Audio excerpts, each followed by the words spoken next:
Assalamualaikum warahmatullahi wabarakatuh.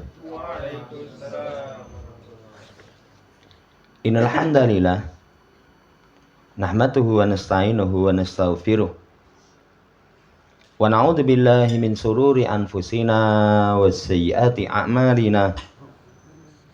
May yahdihillahu fala mudhillalah wa may yudlilhu fala hadiyalah. Wa asyhadu an la ilaha illallah wahdahu la syarikalah wa asyhadu anna Muhammadan abduhu wa rasuluh.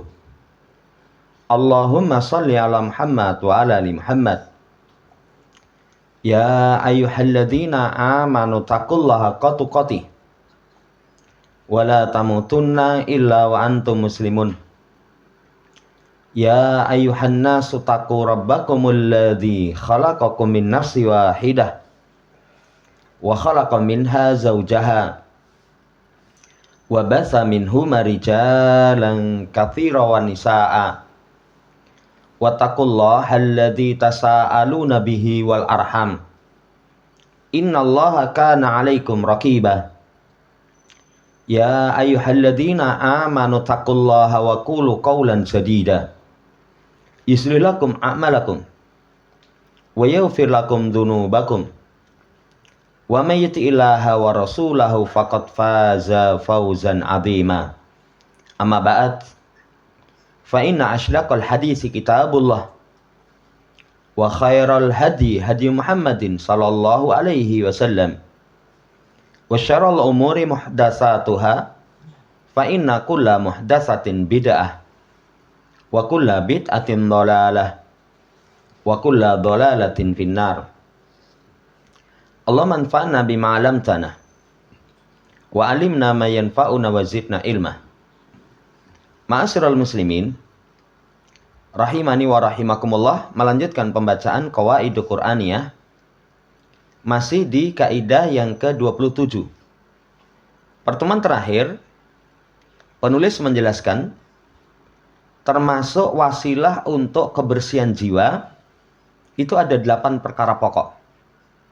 1. Pentauhidan kepada Allah, kuatnya ketergantungan dengan Allah.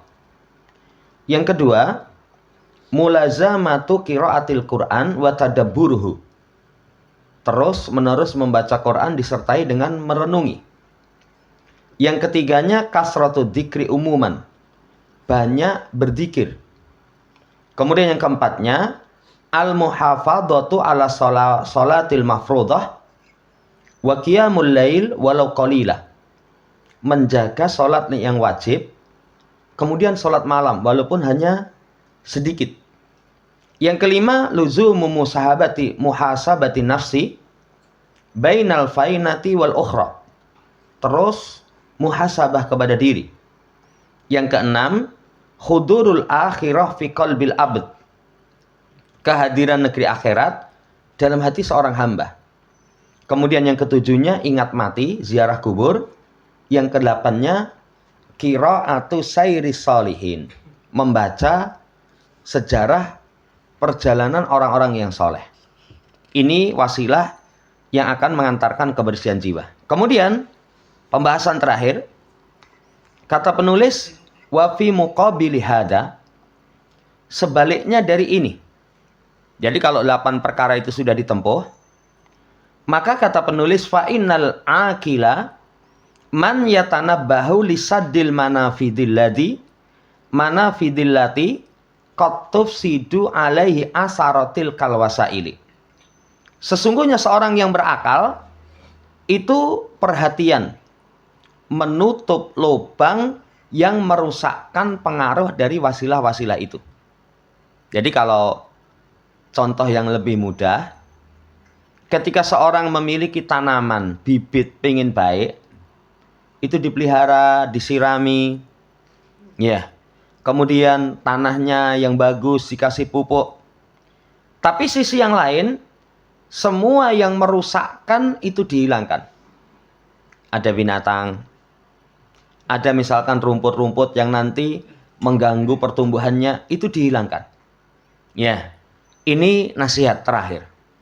Li'anal qalballadzi yatalaqqal wasaila Wal awaiqa mau diawahidin layum kinu infisaluhu. Karena hati itu kalau menerima wasilah. Jadi 8 perkara itu misalkan dilakukan dengan baik. Tapi rintangan-rintangan itu juga ada. Dalam satu sisi, nggak mungkin bisa akan berhasil. Nggak mungkin bisa terpisah. Nggak mungkin bisa terpisah. Berarti, jalan yang menuju kebaikan itu ditempuh, semua perkara yang merusakkan dihindarkan. Ini penyembuh penyakit jiwa. Masuk padanya kayak penyakit fisik kan begitu. Kalau orang sakit selain diobati, yang menyebabkan sakit semakin parah itu dihindari. Kayak sakit asam lambung misalkan. Diobati. Setelah diobati, makanannya dijaga. Jangan pedas misalkan. Jangan kecut misalkan. Itu dipelihara. Nanti keberhasilan akan cepat. Keberhasilan akan cepat. Tapi kalau obatnya diminum, pantangannya juga dimakan. Nanti nggak cepet itu. Bahkan terkadang malah tambah parah. Ya, lah porong diombeni obat wis. Tapi makanan tidak dikendalikan, ya sama saja. Ya sama saja. Ini nasihat penulis. Idan kalau begitu, layak fi an ya'til insanu bil wasail. Balla buddha minal intibahi ilal awaik.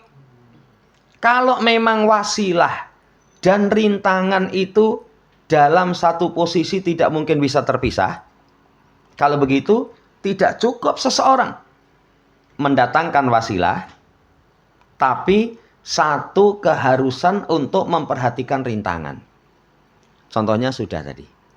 Contohnya sudah kita sampaikan. Jadi, semua wasilah kita tempuh, penghalang yang membuat rusak dihilangkan. Penghalang yang membuat rusak dihilangkan. Nanti akan berhasil. Lah apa wasilah-wasilah yang akan mengantarkan kepada kerusakan? Penghalang untuk menjadi baik berkaitan dengan jiwa. Pertama, an-nadru ilal muharramat. Melihat kepada sesuatu yang diharamkan. Melihat kepada sesuatu yang diharamkan. Ini merusakkan hati. Merusakkan hati. Makanya dalam syariat Allah kasih perintah. Wa kullil mu'minin ayaghuddu min absarihim. Wa kullil mu'minat ayaghudna min absarihinna. Supaya menundukkan pandangan. Supaya menundukkan pandangan. Laki maupun perempuan.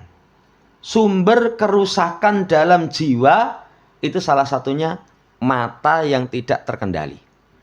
Mata yang tidak terkendali. Ma'asyiral muslimin rahimani wa rahimakumullah. Zina diawali dari mata itu.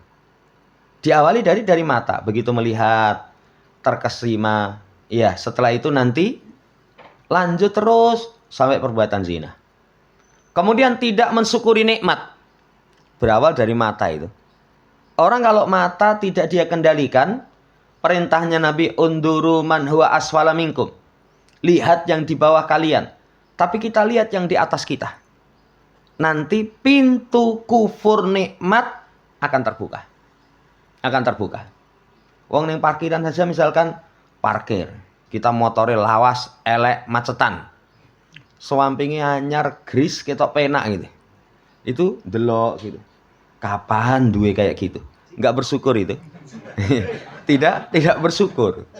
Ini nanti akan sulit untuk bisa bersyukur. Kufur nikmat. Kufur nikmat. Kemarin itu ada orang curhat berkaitan dengan pasangan. Kok pasanganku itu kok orang ayu misalkan. Lah kenapa bisa seperti itu? Mata itu. Jadi mata. Sing didelok itu sing klimis-klimis gitu.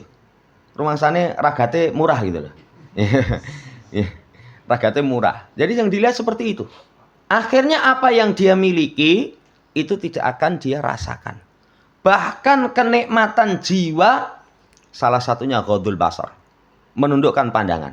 Kalau orang tidak menjaga pandangannya dari perkara yang haram, nanti dia tidak akan rasakan ketenangan dan ketentraman dalam jiwanya.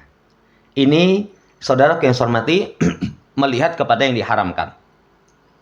Kemudian sima'ul muharramat, melihat, mendengarkan sesuatu yang haram. Mendengarkan sesuatu yang haram. Musik. Wah, musik ya. Musik itu orang nanti bisa hatinya mati sementara dia merasa senang. Kan bahaya sekali itu. Bahaya sekali mendengarkan yang haram. Itu bisa nanti menjadi rusak. Keberhasilan dalam kebersihan jiwa itu sulit. Ketiga, itlaqul lisan. Itlaqul lisan. Memperturutkan lisannya, membebaskan lisannya. Membebaskan lisannya. Fadlan amma haramallah. Lebih-lebih dari perkara yang Allah haramkan. Lalu ngobrol biasa saja menjadi luar biasa kok. Orang ngomong itu nanti bisa menjadi berbahaya. Yang tiga hal ini, jadi melihat, mendengar, berbicara. Nanti kalau sebagian lagi tambahkan makan. Itu juga ternyata berpengaruh kepada kebersihan jiwa. Fudulut ta'am, fudulul kalam, fudulul mukhalatah. Berlebih-lebihan dalam makan, berlebih-lebihan dalam berbicara, berlebih-lebihan dalam pergaulan. Semuanya itu merupakan rintangan-rintangan yang akan menghalangi kebersihan jiwa. Makanya bulan Ramadan, pintu kerusakan berkaitan dengan jiwa seseorang itu, walhamdulillah ditutup. Ya, kalau bulan Ramadan melihat kepada yang haram, nggak berani. Siang hari ndelok itu walaupun dipamer-pamer kayak astagfirullah, astagfirullah. Walaupun batin. Kayak mau asli apa ora? Batin ya. Tapi terkendali itu. Mendengarkan yang haram. Masya Allah. Bulan Ramadan yang didengarkan murotal, kajian. Lesannya khawatir. Karena kalau orang puasa itu malam yada' qaula zur wal amala bihi falaisa lillahi hajatun fi ayyada' ta'ama wa sarabahu. Siapa yang tidak bisa meninggalkan ucapan kotor, bahkan melakukan, Allah nggak butuh dia tinggalkan makan dan minum. Nah ini luar biasa. Jadi penulis mengingatkan, selain wasilahnya kita tempuh, penghalangnya kita hilangkan. Dan ini memang nggak bisa dipisahkan. Makanya lihat dakwah para nabi, para rasul. Mereka perintahkan mentauhidkan kepada Allah, tapi diingatkan syirik. Karena kalau orang hanya memerintahkan kepada tauhid, tidak diingatkan dari kesyirikan, terjatuh kesyirikan tanpa sadar. Tanpa sadar. Ini contoh. Contoh yang lain, ketika mengingatkan tentang bahaya bid'ah, terangkan keutamaan ittiba, mengikuti sunnah. Ketika diperintahkan taat, diingatkan tentang maksiat, bahayanya maksiat. Kalau diingatkan tentang pentingnya ingat akhirat, diingatkan tentang bahayanya hubud dunya. Nggak bisa dipisahkan. Nggak bisa dipisahkan. Selesai, ini pembahasan terakhir. Kemudian ditutup dengan doa, Allahumma inna nas'aluka wa nada'uka bima da'aka bihi nabiyuka Muhammadun sallallahu alaihi wasallam. Sesungguhnya kami meminta kepadamu ya Allah, berdoa kepadamu dengan apa yang dengannya nabimu berdoa. Apa doa untuk kebersihan jiwa? Allahumma ati nufusana taqwaha wa zakkiha anta khairun man zakkaha anta waliyuha wa maulaha. Ya Allah, datangkan kepada jiwa-jiwa kami ketakwaan. Kan kebersihan jiwa itu takwa. Walaupun rincian takwa, penulis terangkan 8 poin. Kemarin sudah kita baca. Tadi kita ulas sebentar. Itu takwa. Ya Allah, datangkan kepada jiwa kami ketakwaan. Bersihkan. Engkau sebaik-baik yang membersihkan jiwa. Engkau adalah tuannya jiwa, pemilik jiwa. Mintanya kepada tuannya jiwa, pemilik jiwa. Jiwa kita dalam jari jemari Allah Subhanahu wa taala, yuqallibu may yasha, Allah akan bolak-balikkan sesuai dengan apa yang Allah kehendaki. Lah ini kalau mau tambahkan, kebersihan jiwa itu dengan takwa. Takwa itu dengan 8 poin. Itu paling kuat. Nanti tambahkan satu lagi, doa.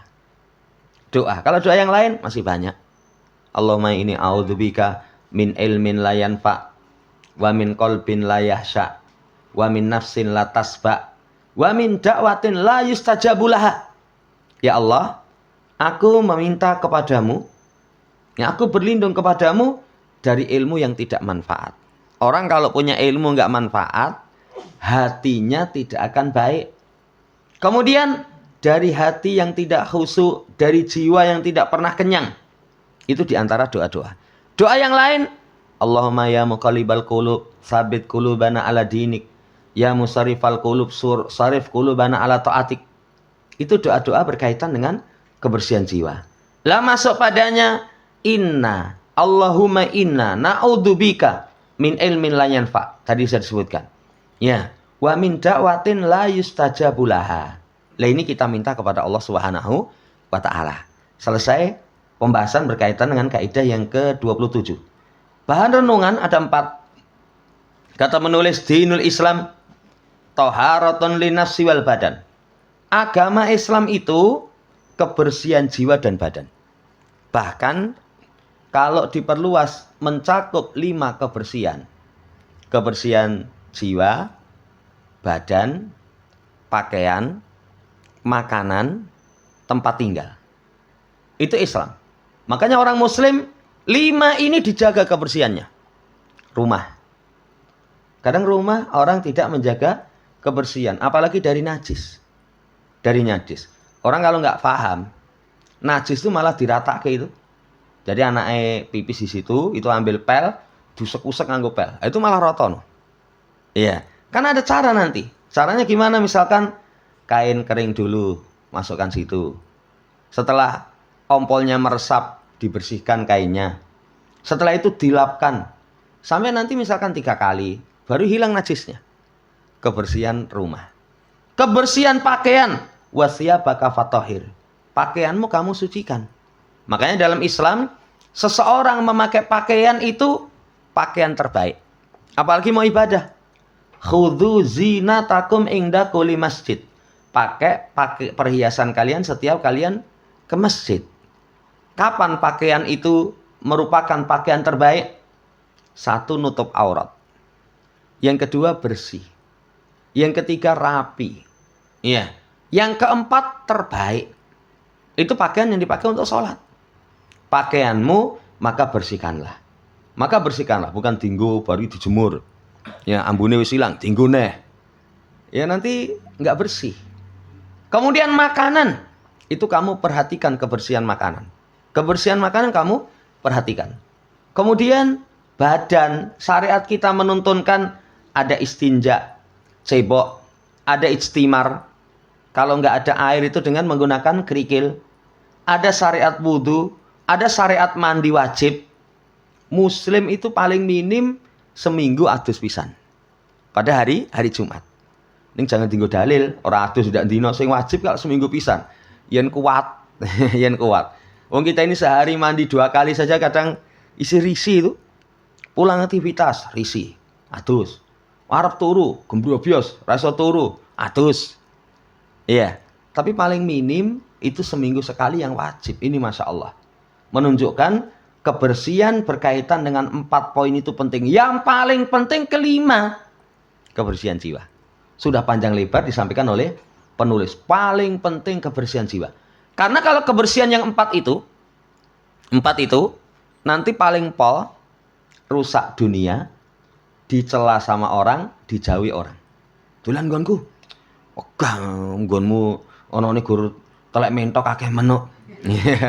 Misalkan. Lho kan orang nggak mau karena kotor misalkan. Ya. Gah aku dolan karo kowe lha ngopo? Mbok goncengke tahan napas. Tahan napas. Ada itu yang orang naik Gojek itu kemudian curhat dari mambu jakete Gojek. Misalnya kalau wangi gitu, orang kan asik. Paling pol orang menjauhi kita. Paling pol nanti walaupun tidak najis, misalkan tidak najis, itu kita terkena kerusakan dunia, penyakitan macam-macam. Tapi kalau jiwa, wah sudah. Rusak dunia akhirat kalau jiwa seseorang kotor. Wallahu ta'ala alam, ini bahan renungan yang pertama. Yang kedua, anta awaluman yujni samroti taharati nafsik min amrodiha kal hasad wal kibri wariya. Kamu pertama kali orang yang akan panen buah kebersihan jiwamu. Jadi jiwa kita bersih, ini yang panen pertama kali diri kita. Yang kemarin disampaikan itu. Wa man tazakka fa innama yatazakka li nafsi. Siapa yang membersihkan jiwanya, itu untuk dirinya sendiri. Kamu sendiri yang untung. Dari penyakit-penyakitnya kita bersihkan, kita untung. Hasad. Orang kalau hasad nggak pernah bahagia. Nggak pernah bahagia. Orang lain dapat nikmat, dia menderita.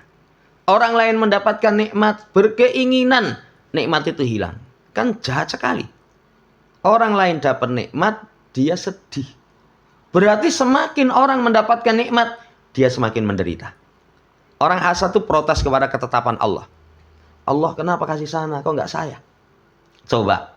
Nanti dia tidak akan memetik hasilnya. Sombong. Riya. Kita sendiri yang merugi. Tapi kapan kita bisa bersihkan di jiwa kita, maka buah kebersihan itu kepada diri kita sendiri. Ini renungan yang kedua. Kenapa disebutkan orang yang pertama kali memetik itu dirimu sendiri? Karena orang itu kadang, kalau ada hasil untuk orang lain, kurang semangat. Kurang semangat. Kan sering ada kalimat, lah untukku apa? Kamu untuk iki? Wah ya wis semangat saya. Tapi kalau enggak, sing untuk sana. Seakan-akan kalau yang dapat orang lain, dirinya nggak dapat pahala. Karena ada urusan dunia, orang lain yang dapat. Tapi pahala, kebaikan, barokahnya kita yang dapat. Tapi kalau orang awam, saya ra entuk no. Saya tidak entuk.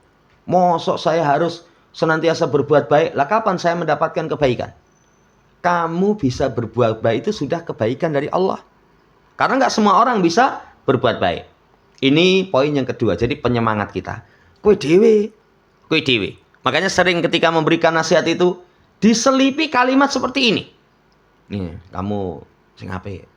Kuwi sing badi ya kowe dhewe. Ya, saya sendiri kepada anak-anak itu sering saya ngomong seperti itu. Kuwi sumben kowe dhewe le. Kamu nanti dewasanya kamu yang akan untung, kamu yang akan panen. Itu nanti menjadi penyemangat. Oh iya ya. Diri saya sendiri yang beruntung. Poin yang kedua. Yang ketiga. Nasrul Islam ala annahu dinut taharati wa naqa. Uslubun min asalibil anbiya. Penyebaran Islam, bahwasanya Islam itu agama kesucian dan kebersihan, itu metode dari metode para nabi. Metode dari metode para nabi. Termasuk metode para nabi dalam menyebarkan Islam, itu dari sisi kebersihan dan kesucian jiwa. Kebersihan dan kesucian jiwa. Kemarin sampai dikisahkan Ibrahim meminta keturunannya itu diutus menjadi utusan Allah. Yang utusan Allah itu yuzakihim, mentazkiyah jiwa. Nabi kita Muhammad SAW pun juga begitu. Anugerah kepada kaum muslimin, kepada manusia. Diutusnya beliau, yang diutusnya beliau itu kebersihan jiwa. Ini metode para nabi. Makanya dakwah dengan kebersihan jiwa lebih bisa mengena dibandingkan dengan yang lain. Sampai dalam ayat, walau kunta faddan ghalidhal qalb lan faddu min haulik. Kalau misalkan kamu keras, kasar hatimu, orang akan lari dari sekitarmu. Termasuk dakwah dengan kebersihan jiwa itu lebih berpengaruh. Kayak ikhlas. Yang saya mobil itu kasih nasihat, kita ini ditolong itu bukan karena keahlian kita membikin trik-trik, membikin upaya-upaya, enggak. Diberikan pertolongan karena dengan dua sebab, ikhlas ittiba. Ikhlas ittiba, keikhlasan ittiba, kebersihan jiwa itu nanti akan berpengaruh datangnya pertolongan dari Allah Subhanahu wa taala. Poin yang ketiga. Bahkan kalau orang jiwanya kotor, orang pun nanti akan lari dari Islam. Yang saya pernah sampaikan ada kisah. Seorang berdakwah di negeri barat. Profesinya sopir. Kemudian ada orang sudah mulai tertarik dengan Islam. Pengen menguji gimana kebaikan jiwa dia. Akhirnya bayar, yang bayar itu dipunjuli sidik. Nggak banyak kok. Tapi orang yang bayar itu pengen ngetes. Kira-kira dibalik apa ora. Jujulnya dikembalikan apa enggak. Ketika itu sopirnya mikir, semene paling nggak ada nilainya. Nggak ada nilainya. Paling memang dia sengaja untuk kasih. Itu kan lumrah kan. Misalkan bayar harusnya 10.000, kasih misalkan 13.000. Kan nggak seberapa. Tapi dia pengen ngecek kejujuran. Walhamdulillah sampai akhirnya ketika mau turun, si sopir ini Allah kasih pertolongan. Jujurnya diberikan kepada yang naik kendaraan dia tadi. Kemudian setelah itu orang tadi ngomong, saya itu sebenarnya tahu tak punjuli jujur itu. Ya, saya pengen ngetes kamu itu orang jujur apa enggak. Ya, karena saya tertarik dengan Islam, saya pengen mengetahui perilaku engkau. Kemudian sopirnya ini begitu penumpangnya turun nangis. Ya Allah, hampir saja aku jual agama gara-gara tidak seberapa. Kadang orang yang tidak amanah dengan satu perkara, akhirnya Islam dicela. Islam dicela. Oh, saya pernah ketemu sama orang itu mencela orang sing kudungan gede. Wah, hari kudungan gede ini ora iso nyambut gawe. Masa ora iso katanya. Iya. Ini kayak gitu. Barangkali dia punya pengalaman, ada orang memakai pakaian yang seperti itu, perilakunya seperti itu, yang dicela semuanya. Kan kalau orang awam begitu, yang dicela itu semuanya. Nah ini hati-hati. Jadi kembali, penyebaran Islam itu salah satu metode dari metode para nabi, agama yang menjaga kebersihan dan kesucian. Menjaga kebersihan dan kesucian. Allah Ta'ala. Renungan yang keempat. La buda'an yabahasal muslimu fi nususi syar'i an asali bitaskiyatin nafsi wahiyya kathiratun dohiratun. Satu keharusan seorang muslim itu mencari nas syariat tentang metode kebersihan jiwa. Jadi cari nas. Ya banyak sekali. Hampir setiap nas di situ ada usaha untuk menjadikan jiwa kita bersih. Makanya kathiratun dohirah, banyak dan nampak. Berarti harus diperhatikan betul. Harus diperhatikan betul sampai bulan Ramadan. Ternyata kunci sukses Ramadan itu man shoma ramadhana imanan wahtisaban. Iman ihtisab jiwa. Jiwa yang baik. Wallahu ta'ala alam, ini pembahasan terakhir dari kaidah yang ke-27. Kemudian kaidah yang ke-28. Wala tabkhasun nasa asya'ahum. Jangan kalian rugikan manusia sesuatu mereka. Artinya jangan merugikan hak orang lain sedikit pun. Jangan merugikan hak orang lain sedikit pun. Kata Syekh, hadihi qaidatun qur'aniyatun tatasilu biwaqi'in nas. Sawa'un fi abwabil muamalat wa hadzal aslu fi siyaqi alladhi waraddat fihi am fi abwabi taqwimin nas awil a'mal kama saya tibayanu qoriba. Ini satu kaidah Quran yang berhubungan dengan realita manusia, kehidupan manusia, baik dalam masalah muamalah. Dalam masalah muamalah, pergaulan itu apa? Jangan mengurangi hak orang lain. Jadi prinsip pergaulan itu dibangun di atas kebahilan. Kebahilan itu hak orang jangan dikurangi. Tapi kalau hak kita misalkan dikurangi, kita malah beruntung. Sekarang kebalik ya. Hak kita tuntut, hak orang lain kita tidak tunaikan. Hak orang lain kita tidak tunaikan. Di akhirat kita berat. Kalau hak orang lain kita tidak tunaikan, masuk menghadap Allah bangkrut. Masuk menghadap Allah bangkrut. Loh, kadang orang menunaikan hak orang lain abot. Nggak usah contoh yang di luar, kami sendiri, guru misalkan. Seorang guru itu kadang pengurusnya bingung. Kon tepat waktu ya angel, misalkan. Padahal sudah tahu ilmunya. Ma'asyiral muslimin, untuk tidak mengurangi hak orang lain, itu prinsip muamalah. Nanti untung. Tapi kebanyakan kita sama istri, kamu itu mbok seperti ibunda Aisyah. Tapi yang diwalik, mbok kamu itu seperti Rasulullah. Ora gelem. Kita tidak mampu, kita menuntut pasangan kita lebih. Kepada anak, kamu itu jadi anak yang soleh dan solihah. Tapi kita tidak menjadi orang tua yang soleh dan solihah. Itu namanya tidak adil. Itu namanya tidak adil. Dalam muamalah, kaidah ini penting sekali. Jangan merugikan orang lain sedikit pun. Jangan merugikan orang lain sedikit pun. Jangan kalau orang lain baik kita baik, kebanyakan begitu. Anda sopan, kami pun segan. Jadi kalau ketemu wong sopan ya kita apik, tapi kalau wong ya nggak sopan ora sudi. Ya, nggak seperti itu. Hak orang lain kamu tunaikan, walaupun hak kamu nggak dikasih, kamu untung. Kemudian ini pokok dalam konteks yang dibawakan itu dalam pintu muamalah atau dalam pintu meluruskan manusia atau meluruskan amalan-amalan. Meluruskan manusia itu pun juga begitu. Meluruskan manusia itu jangan suka dirinya sendiri itu menjadi mutafif. Mutafif itu kalau menimbang untuk dirinya sendiri baik, dimboi. Tapi kalau dia menimbang untuk orang lain, disudo dikurangi. Disudo dikurangi. Meluruskan orang, itu pun diingatkan. Mbok kowe sadar. Misal itu kamu gimana coba? Ya, hak kamu dikurangi, piye rasane? Memposisikan orang lain. Memposisikan orang lain.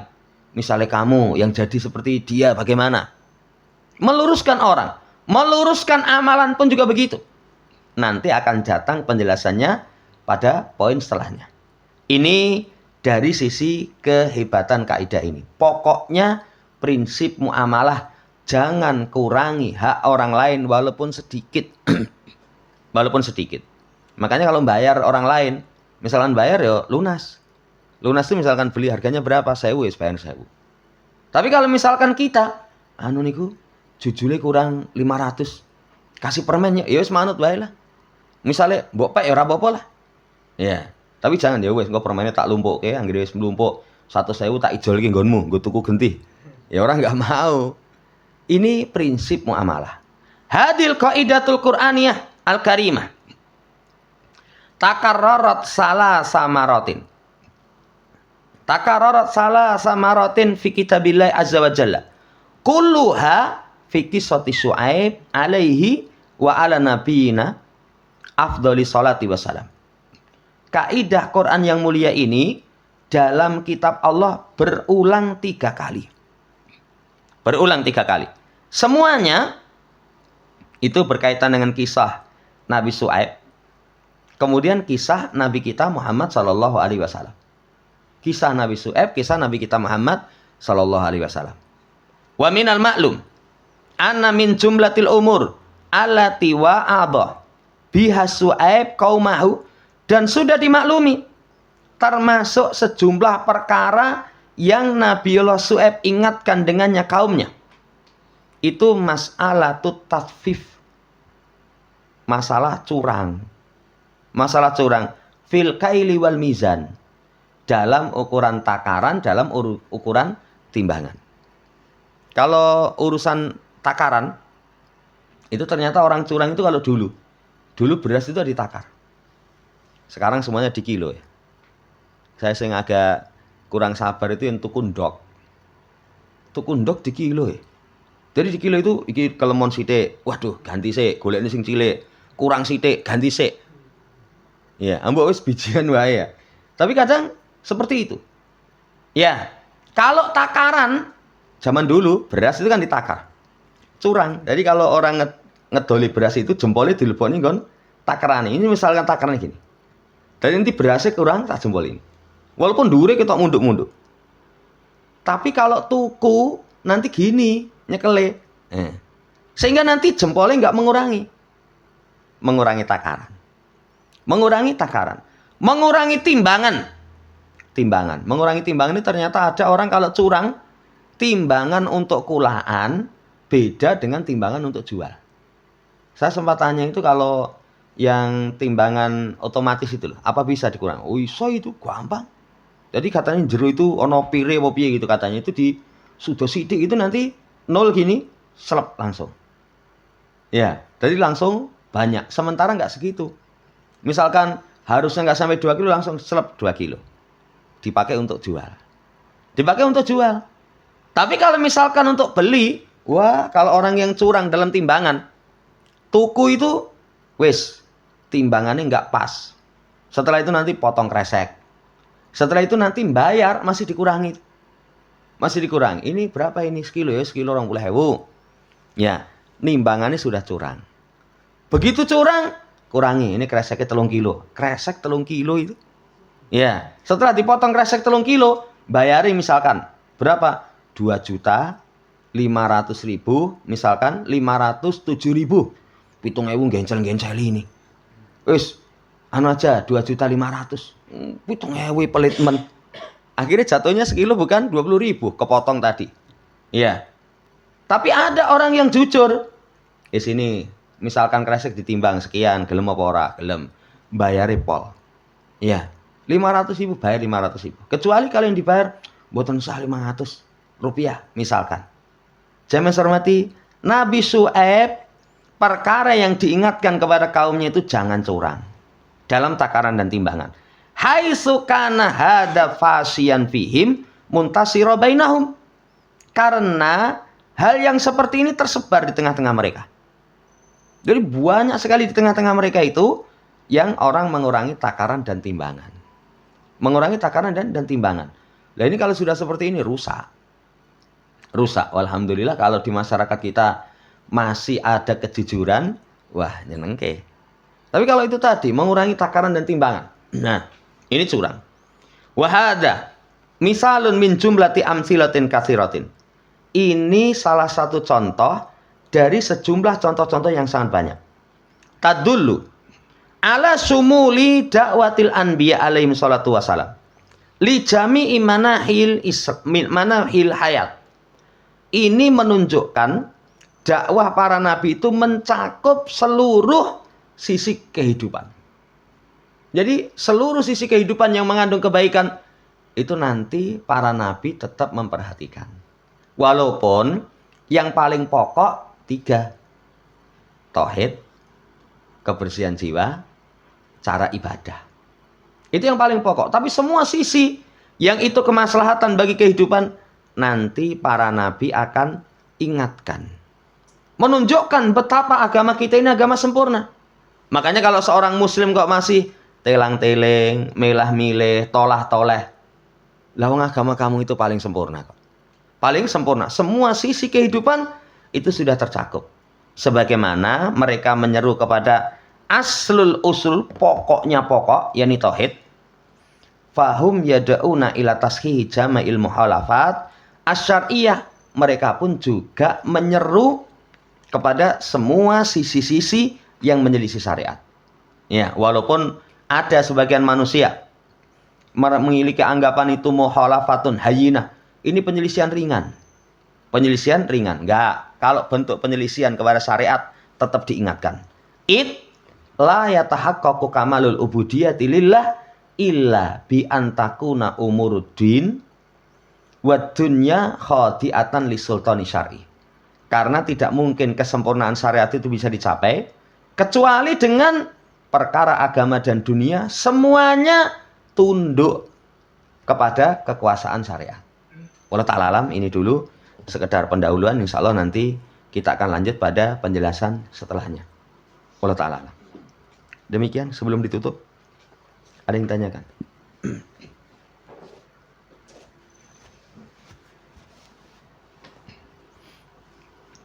Subhanakallahumma rabbana bihamdika asyhadu an la ilaha illa anta astaghfiruka wa atubu ilaik. Assalamualaikum warahmatullahi wabarakatuh.